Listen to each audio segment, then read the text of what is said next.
ce soir, dans les textes qu'on prend pendant les messages de l'Avent, on va prendre Luc 2, les versets 1 à 20. Ceux qui veulent prendre leur Bible, vous pouvez les prendre, je vais le lire. En ce temps-là, l'empereur Auguste donna l'ordre de recenser tous les habitants de l'Empire romain. Ce recensement, le premier, eut lieu alors que Quirinius était gouverneur de la province de Syrie. Tout le monde allait se faire enregistrer chacun dans sa ville d'origine. Joseph, lui aussi partit de Nazareth, une ville de Galilée, pour se rendre en Judée, à Bethléem, là où était né le roi David.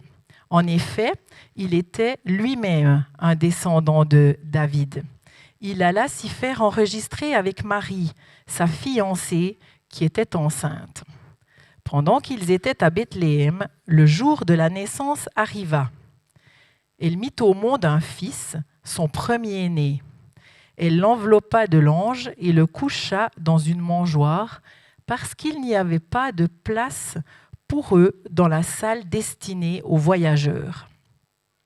Dans cette même région, il y avait des bergers qui passaient la nuit dans les champs pour garder leurs troupeaux.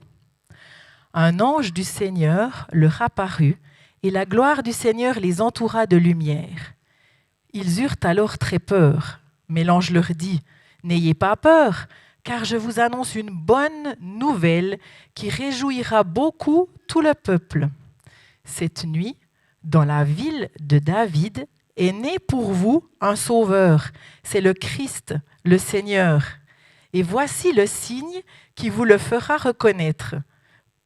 Vous trouverez un nouveau-né enveloppé de lange et couché dans une mangeoire. » Tout à coup, il y eut avec l'ange une troupe très nombreuse d'anges du ciel qui louaient Dieu en disant : « Gloire à Dieu dans les cieux très hauts et paix sur la terre pour ceux qui l'aiment. » Lorsque les anges les eurent quittés pour retourner au ciel, les bergers se dirent les uns aux autres : « Allons donc jusqu'à Bethléem. Il faut que nous voyions ce qui est arrivé, ce que le Seigneur nous a fait connaître. » Ils se dépêchèrent d'y aller et ils trouvèrent Marie et Joseph et le nouveau-né couché dans une mangeoire.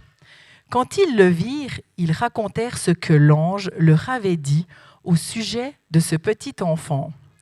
Toutes les personnes qui entendirent les bergers furent étonnées de ce qu'il leur disait.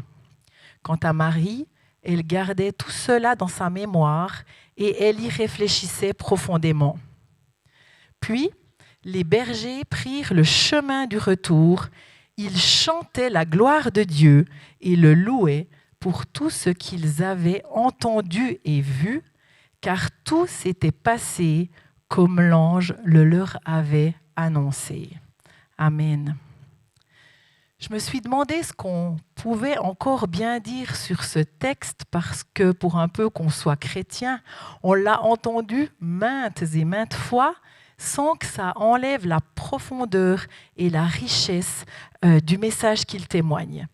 Et moi, je vais vous partager ce soir ce qui m'a interpellée parce que j'avais encore jamais eu l'opportunité d'en faire un message. Je pense qu'en Suisse, même si on n'est pas chrétien, la plupart des personnes ont entendu raconter cette histoire de Noël ou en ont vu un film. Et en tout cas, la majorité des enfants, puisque sauf erreur, c'est enseigné à l'histoire des religions à l'école. Mais pour nous, c'est bien plus qu'une histoire. Amen. C'est Jésus, le Fils de Dieu, qui vient s'incarner dans un corps de chair pour nous rejoindre sur la terre, dans notre humanité, pour nous proposer de nous réconcilier avec Dieu le Père, alors que nous étions séparés de lui par nos péchés. Mais qu'est-ce que ce texte y signifie pour nous encore aujourd'hui ? Je vous invite à vous poser juste la question.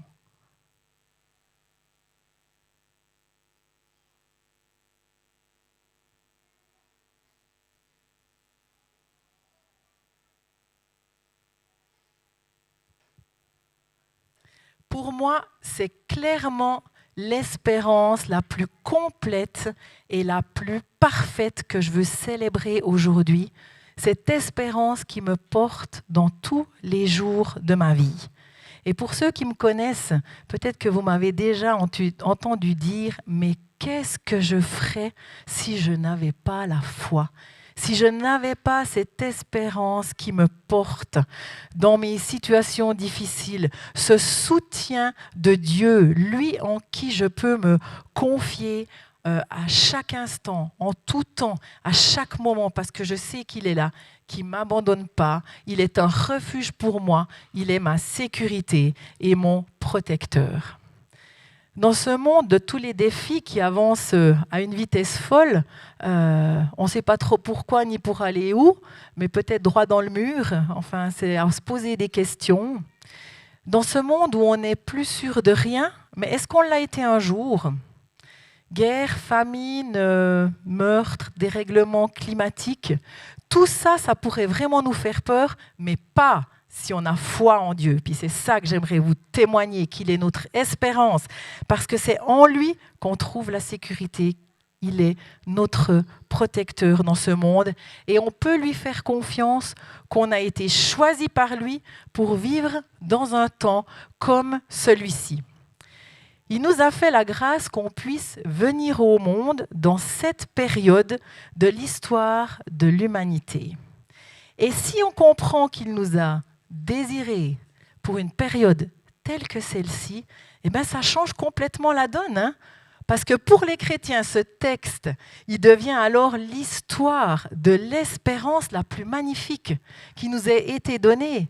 Emmanuel, Dieu avec nous, qui vient se donner, s'offrir dans la personne de Jésus.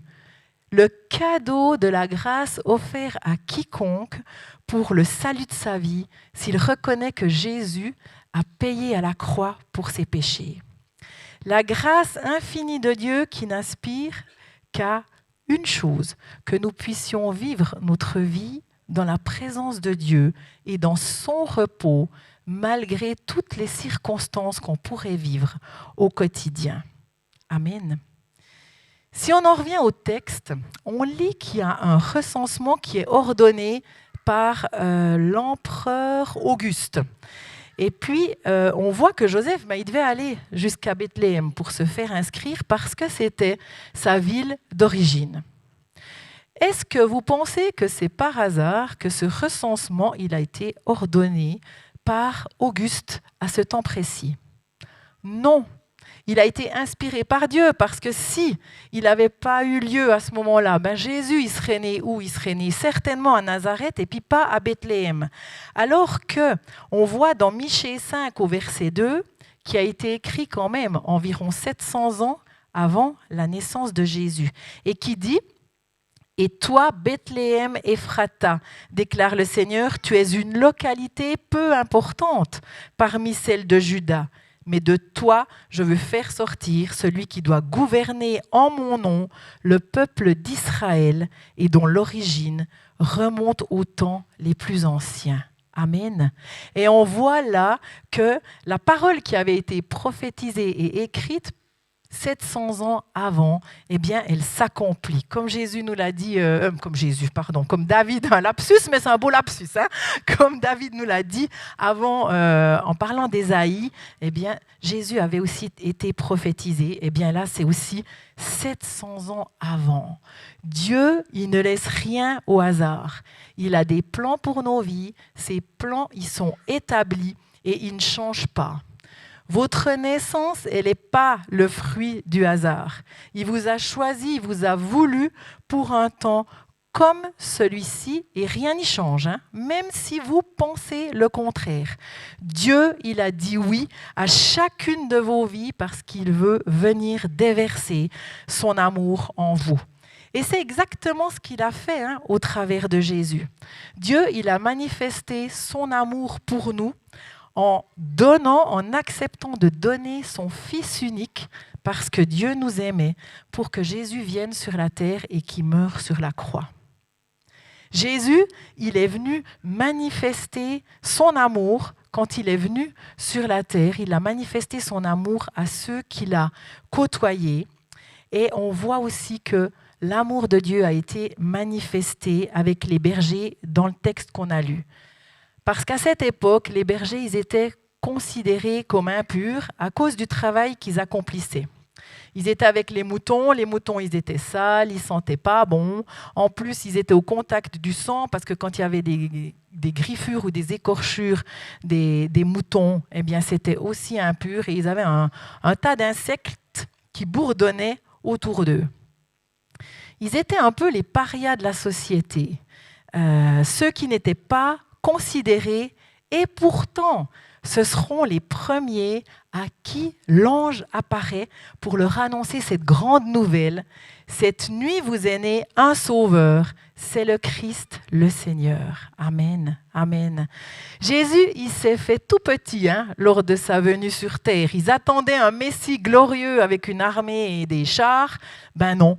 Il est né dans une mangeoire et il est venu comme tout petit pour rejoindre ceux qui sont aussi tout petits puis qui vivent parfois en marge de la société. Et il est venu sur cette terre pour manifester son amour de diverses façons, en pardonnant, en guérissant, en aimant, en disant aussi avec vérité et amour les péchés de ceux qui en commettaient pour les remettre sur le droit chemin, et il est venu pour restaurer.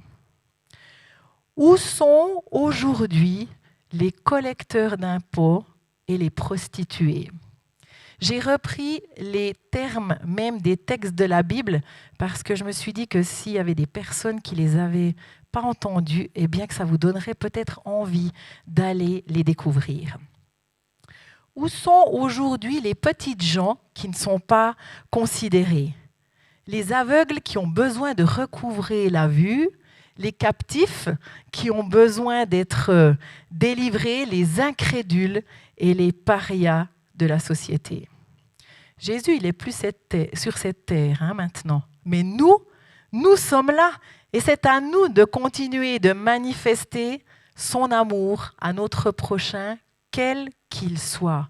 Et manifester l'amour de Jésus, c'est s'appuyer sur qui il dit qu'il est, pour aller le manifester à toute personne. Et qu'est-ce qu'on va aller manifester ? Amour, vérité, guérison, pardon, réconciliation. Et ça demande souvent de prendre sur soi pour s'approcher de l'autre qui en a besoin. Ça demande du sacrifice et du courage pour aller leur témoigner Jésus, pour aller leur témoigner cette bonne nouvelle, pour aller témoigner notre foi et notre amour, même si ça nous coûte. Jésus, ça lui a aussi coûté de donner ou de manifester son amour pour nous. Ça lui a coûté la vie, mais il a quand même choisi de la donner. Alors nous, on n'en est encore pas au même niveau de sacrifice, mais j'aimerais vraiment nous encourager à considérer ce soir la naissance de Jésus comme le début de l'œuvre puissante de Dieu que nous sommes appelés à poursuivre pour qu'il puisse au travers de nous continuer d'aimer et de prendre soin de ces chers humains qu'il a désirés et créés. Amen. Amen. Je vais terminer par une dernière chose qui m'a interpellée dans ce texte. Il est dit au verset 18, « Toutes les personnes qui entendirent les bergers furent étonnées de ce qu'il leur disait. » Et je vais vous demander de fermer les yeux.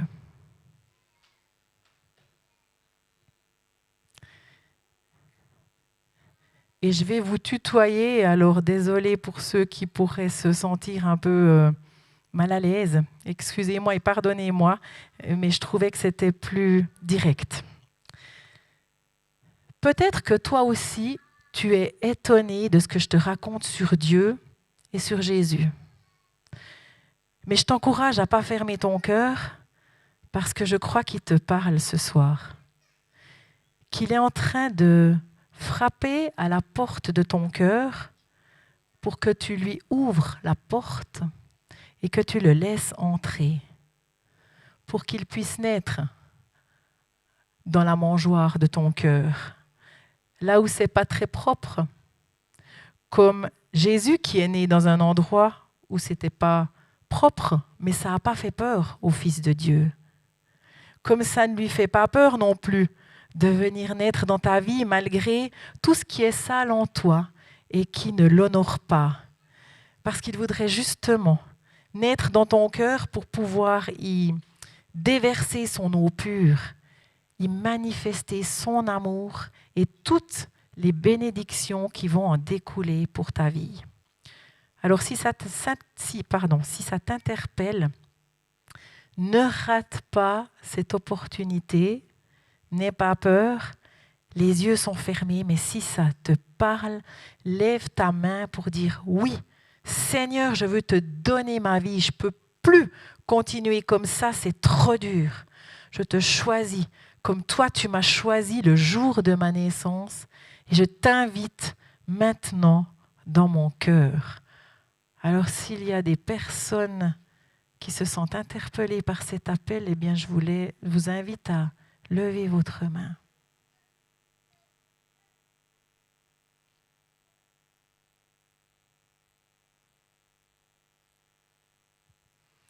Amen, je vois votre main. Amen. Encore quelqu'un d'autre?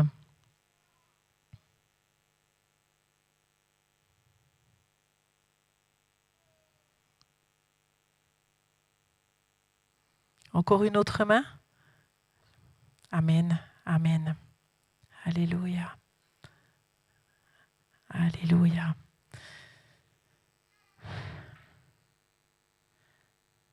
Alléluia. Merci Seigneur pour ces personnes qui font le choix de laisser ta vie couler en eux et les rejoindre ce soir. Et quand on fait ce choix, on déclare de sa bouche comme un témoignage qui vient attester ce choix.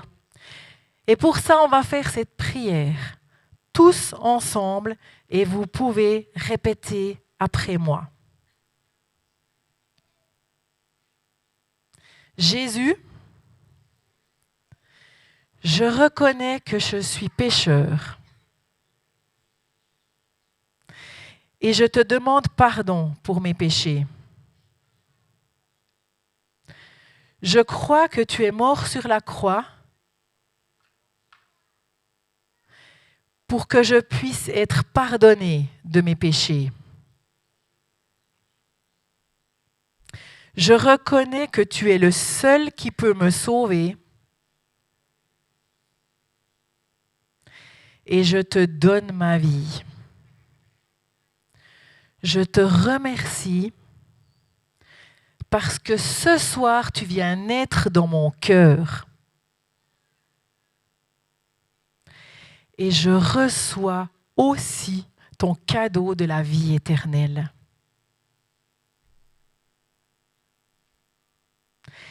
Merci parce que par cet acte, je suis aussi réconcilié avec Dieu. Amen. Et on peut les applaudir parce que... Alléluia, alléluia, alléluia. Il y a de la joie dans le ciel pour les brebis perdues qui ont été retrouvées et qui reviennent dans la maison du Père. Amen, amen. Et on veut maintenant prendre un temps pour encore célébrer Jésus de tout notre cœur, lui donner la gloire et l'honneur dont il est digne. Et on va se souvenir de tout ce qu'il a fait pour nous, comment il s'est dépouillé, de son humble naissance jusqu'à son sacrifice à la croix, lui qui est ressuscité et qui règne maintenant au siècle des siècles. Alors on va l'adorer avec le groupe Louange.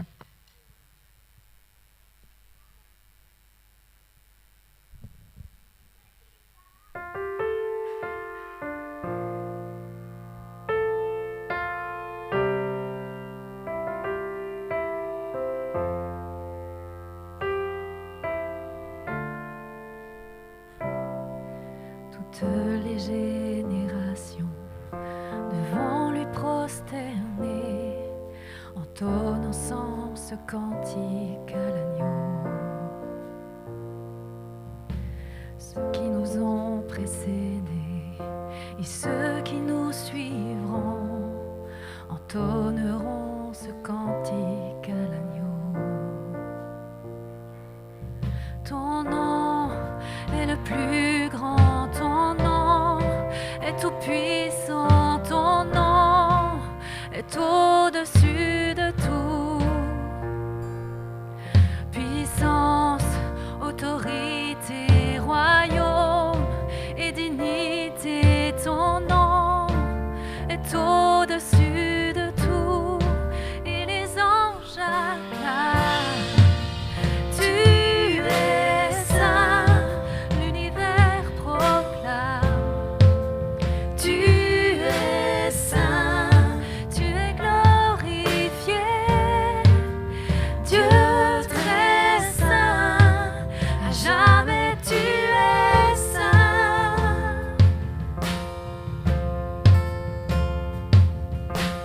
Vous qui l'a pardonné, vous qui l'a racheté, venez chanter ce cantique à l'agneau.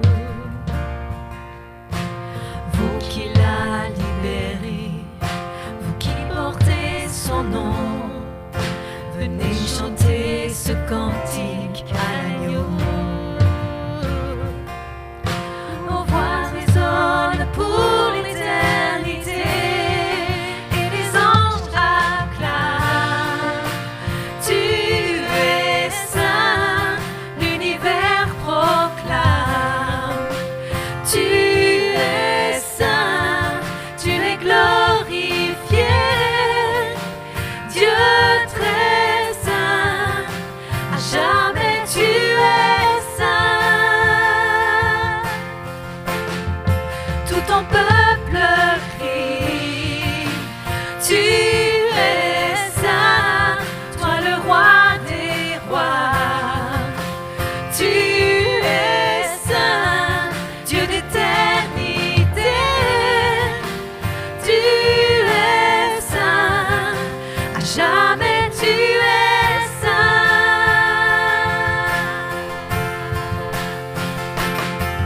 Ton nom est le plus grand, ton nom est tout puissant, ton nom est au-dessus de tout.